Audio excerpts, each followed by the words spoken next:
Hello guys, कैसे हैं आप सबके बीच में फिर से एक और वीडियो लेकर आया हूँ जिसमें वीडियो बहुत खूब वायरल हो रहा है।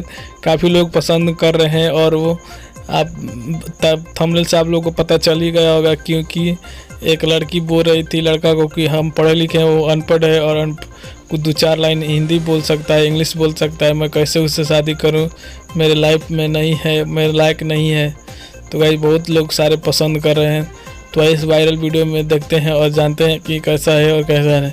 तो गाइस इससे पहले आपसे बोलता हूं कि जो मेरे चैनल को सब्सक्राइब कर दिए हैं वो बढ़िया है, जो नहीं सब्सक्राइब किए हैं भाई वो सब्सक्राइब कर देंगे ताकि आने वाले वीडियो को मेरा नोटिफिकेशन मिल जाए। गाइस मैं फेक वीडियो नहीं बनाता हूं, तो चलिए इस वायरल वीडियो को शुरू करते हैं। क्यों नहीं करेगी शादी तुम? आपको पहले बोल दिए थे, हम पढ़े लिखे इंसान हैं, हम बीएड कर रहे हैं, ये लड़का अंगूठा छाप है।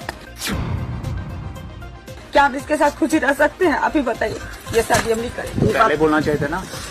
पहले हम बता दिए हुए थे, लेकिन मेरे पिताजी को तो बस धन संपत्ति सूझता है। अरे अभी बारात आ चुकी है तो आप इस तरह का काम क्यों कर रहे हो? आप लड़का को ये है वो है, हमको नहीं चाहिए। लड़का पढ़ा लिखा होता, मेरे साथ चलने वाला होता, मेरे से 2 लाइन इंग्लिश में बात कर सकता था ना, लेकिन ये तो अंगूठा छाप है। हम शादी नहीं करेंगे इससे। बेटी, जो लड़का घर संभाल सकता है उसके लिए पढ़ा लिखा क्या? हम नहीं करेंगे तो नहीं करेंगे, करेंगे तो नहीं करेंगे, करूंगी शादी।